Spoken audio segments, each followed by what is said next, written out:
Thank you for joining us on this week's Health Watch. I'm Dana Owen, and here I have with me Melissa Cummins, and today we're going to be talking to you about chronic renal failure. So, what is chronic renal failure? Chronic renal failure comes from chronic kidney disease, which is when the kidneys don't filter out enough waste from the blood. And chronic renal failure is progressive and irreversible loss of functioning nephrons in the kidneys. So, let's get down to the basics. What do the kidneys do? The kidneys contain approximately 1 million nephrons, which go through and filter out toxins and waste through the urine, and reabsorbs water and minerals like calcium and phosphorus, and electrolytes like sodium and potassium. And some of the other functions that the kidneys have are metabolic and endocrine functions. So the kidneys help to produce renin, which helps maintain vascular volume, which aids in maintaining adequate blood pressure. Something else that the kidneys do is it helps with producing erythropoietin, which stimulates the production of red blood cells. In addition to that, it helps with converting inactive vitamin D to active vitamin D, which helps with the reabsorption of calcium. And the kidneys also aid in the metabolism of drugs and insulin. So what are some of the risk factors for chronic kidney disease? Risk factors include hypertension, diabetes, smoking, chronic inflammation, and obesity. And obesity is a major risk factor for hypertension, hyperglycemia, dyslipidemia, and atherosclerosis. And as I just mentioned, all these factors associated with obesity can help contribute to the development of chronic kidney disease. So what can we do about obesity? Well, reducing body weight is an important step for managing obesity, hypertension, and chronic kidney disease. And current evidence shows that obesity and being overweight accounts for 65 to 75% of the associated risk for hypertension. So what do we do about that? Well, lifestyle modifications like weight loss, diet changes, and exercise are some of the most important interventions for combating obesity and chronic kidney disease. And what are some of the signs and symptoms that you're going to find with chronic kidney disease? Well, chronic kidney disease may not be noticeable until significant kidney function is lost, so you may not see these signs at first. But some that you may see when you progress to chronic renal failure may be symptoms like edema, swelling in the legs, hypertension, headaches, decreased urine output, weakness and fatigue, and some mild anemia because your kidneys aren't producing that erythropoietin, which helps to stimulate the production of those red blood cells. So what are some of the interventions that we can do? Well, as I stated before, you may not be able to notice significant kidney function at first, and one of the only ways to identify early stage chronic kidney disease is through laboratory testing. So we need to monitor those labs. So what are the labs that we need to look for with chronic kidney disease? Those labs are the GFR, the glomerular filtration rate. And this number helps to reflect the total filtration in all functioning nephrons. Now, in a normal person, your GFR should be above about 90 milliliters a minute, but in a renal failure patient, that GFR is going to be less than 15 milliliters a minute. Another lab value that's important is your creatinine, which is a waste product of muscle metabolism that's supposed to be excreted by the kidneys. So when you have decreased kidney function, that creatinine level is going to go up.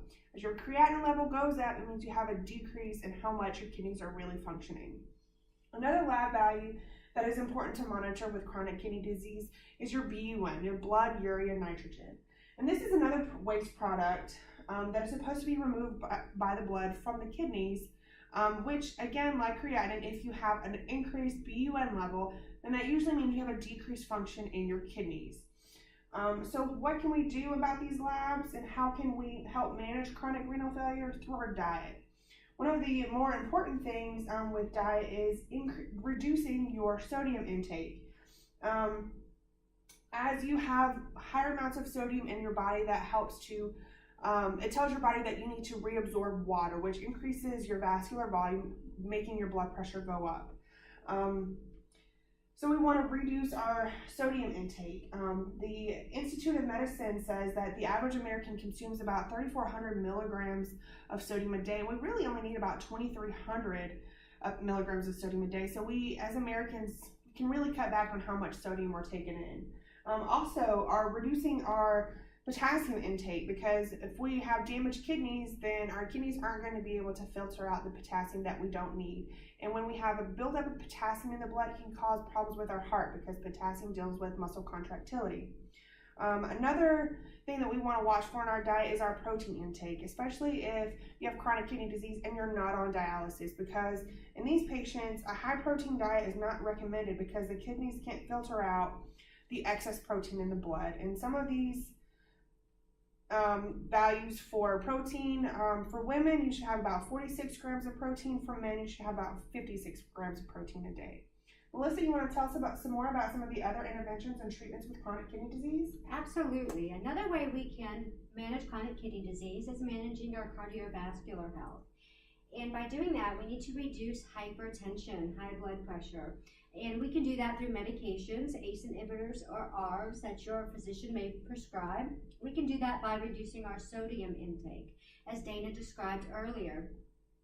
We can also reduce our hyperlipidemia, which is the fat in our blood. We can do that through our diet, a low-fat diet or high fiber. We can increase our whole grains, our fruits and vegetables, our poultry, our fish, and our nuts.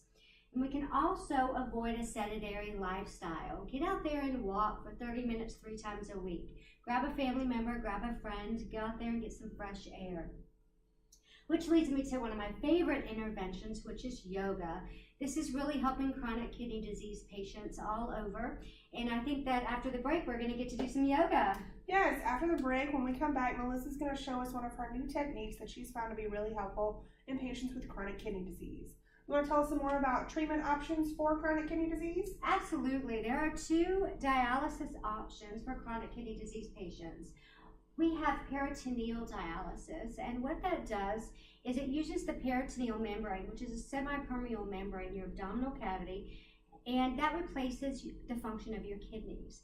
And this can be done at home. It can be done while you're sleeping. So it is a more convenient option for patients. It also keeps that equilibrium steady with patients, keeping their blood filtered and decreasing the waste because they're doing it daily at home. Another option is hemodialysis, and hemodialysis is a 3 to 4 hour treatment that's done 3 times a week, and it's done with healthcare professionals, dialysis nurses at a treatment facility or hospital, and it uses a dialyzer, which is a machine. You can see a picture here that filters the blood through the body and through the machine, and it takes the place of the kidneys. And patients that go through hemodialysis will have a fistula. And what that is it's a connection between an artery and a vein underneath the skin. And if you put your hand over that place, you can feel a thrill, which is a rushing sensation underneath the skin. If you auscultate it with a stethoscope, you can hear a bruit. And that's what you want. And a lot of patients that have fistulas, most patients now in hospitals have a restricted limb bracelet, and this is a new development, and it's a bracelet that goes around their arm, much like the ID bracelets that you see, and it says restricted limb. And this just alerts the healthcare professional or the nurse not to do blood pressures in that arm and not to do any IV sticks in that arm, and really protects that fistula. Patients that are on hemodialysis, they never really get the equilibrium that they do with peritoneal dialysis. Their toxins build up in their blood a lot more because they're only doing it 3 times a week. So this leads to kidney transplant as a great option if available for patients with chronic renal failure. And this improves the quality of life. And patients need to get a kidney from a donor that is the best match, preferably 10 out of 10. And this is really a really good option. The only problem is that patients will have to take anti-rejection drugs the rest of their life and follow up with their primary care physician. And this is something that's dear to my heart. My mother had a kidney transplant and is on anti-rejection drugs and it's done very, very well. So this is a very good option for chronic renal failure patients.